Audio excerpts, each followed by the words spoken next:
चंद्रकांत खैरे आणि अंबादास दानवे हे कॅमेरासमोर एकमेकांना गुरु शिष्य असं म्हणतात.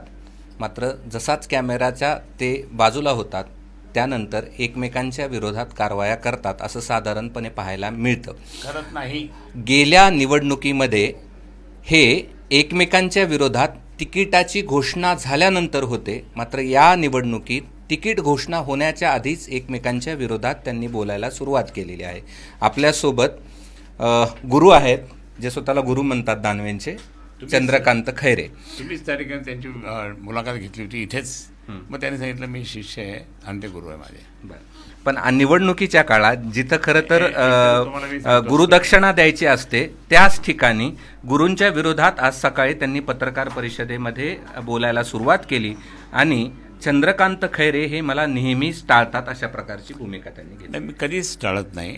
मी तुम्हाला सांगतो की मी नाहीतर इथपर्यंत अंबादासराव दानवे आले पण नसते. कुणामुळे? तुमच्यामुळे आले. मी टेका मारला म्हणूनच ना.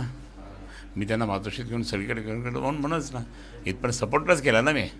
बाकीचे मातब्बर होते ना आमच्याकडे, कितीतरी मातब्बर त्यावेळेस होते, त्यांना डावलून यांना मोठं केलं मी.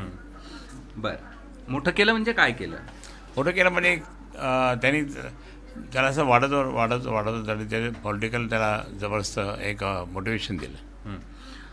त्यांचं असं म्हणणं आहे की तुम्ही जे स्तंभपूजन केलं त्याला त्यांनी टाळलं असं त्यांनी म्हटलं. मी कधी पण त्या ठिकाणी पूजापाठ करत असताना ब्रह्मवंदाकडनं तारीख घेतो, मुहूर्त पाहतो आणि घेतो. ती तारीख अशी आली की त्यावेळेस आम्ही यांना निरोप दिला तर ते माननीय उद्धवजींच्या बरोबर होते.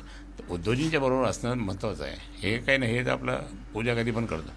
परंतु ती जागा त्या ठिकाणी कोणीतरी बळकवण्याचा प्रयत्न करत होता की तिथे कार्यालय उघडण्याचा प्रयत्न काही लोकांनी सुरू केला होता. म्हणून आम्ही त्या ठिकाणी ताबडतोब जाऊन फास्ट करून घेतलं. असं आहे ते. त्या डावलण्याचा प्रकार नाही आहे. त्यांना घेऊनच आम्ही काम करत असतो, त्यामुळे प्रश्न येत नाही. बरं, तुम्ही मुहूर्त पाहून या ठिकाणी अशा प्रकारचं ते स्तंभपूजन केलं. पण त्याच मुहूर्ताला अंबादास दानवेच्या अनुपस्थितीमध्ये वादाचं या ठिकाणी तुम्हाला मी बोललो ना आता, त्या मुहूर्ताचा वादच झाला. काही मुहूर्तात वाद होत नाही कधी. माननीय उद्धव साहेबांच्या बरोबर ते विदर्भात दौऱ्यावर असताना ते महत्वाचं आहे. हे इथं काही चालू असतं ते. पण ते नाराज तर झाले ना. त्यामुळे नाराज तर ते प्रत्येक गोष्टी नाराज. मी त्या काही त्यांचं तोंड नाराजी थांबवू शकत नाही.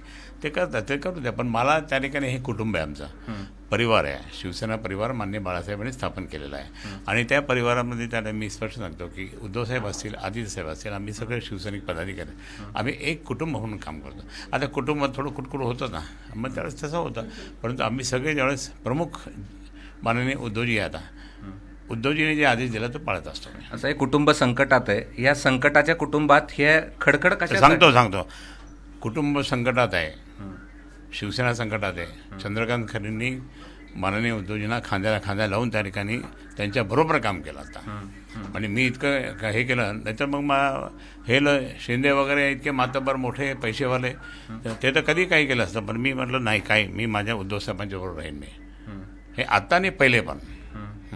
दानवेंना काय सल्ला देऊ इच्छिता? हे दानवेंना हे सांगा की आता गुरुदक्षिणा दे बाबा, तू गुरुदक्षिणा दे. दानवेला तुम्ही आशीर्वादाचा हात ठेवायला तयार आहेत उभा राहिले तर?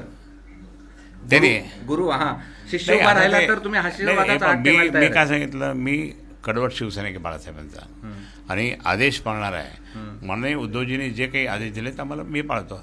मी कधी त्या ठिकाणी त्याची बंडखोरी कधी करत नाही. मी काम करत असतो. माझ्या रक्तात बंडखोरी नाही आहे.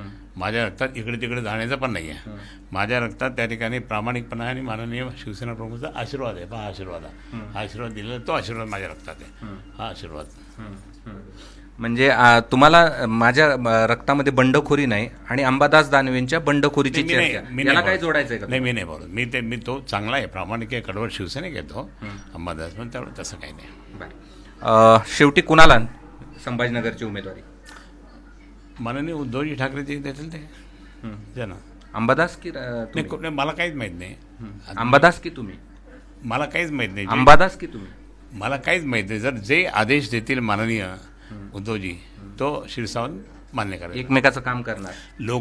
लोकांची मागणी काय आहे, संभाजीनगरच्या जनतेची मतदानाची मागणी काय याचाही विचार माननीय उद्धवजी करतील ना. एकमेकांचं काम करणार तुम्ही? अरे तोही कडवट शिवसैनिक म्हणतो, मी पण कडवट शिवसैनिक आहेच. त्यामुळे आम्हाला परिवार म्हणून एकत्र काम करावं लागतं. हे होते चंद्रकांत खैरे आणि दोघांच्या वादावरची त्यांची ही प्रतिक्रिया होती. आणि या प्रतिक्रियेनंतर छत्रपती संभाजीनगरमध्ये लोकसभा निवडणुकीमध्ये अंतर्गत महाभारत कसं रंगेल याचं हे उदाहरण आपल्याला सांगता येईल. कॅमेरामन धनंजय दारुंटेसह मी कृष्णा केंडे, ABP माझा, छत्रपती संभाजीनगर. ABP माझा, उघडा डोळे बघा नीट.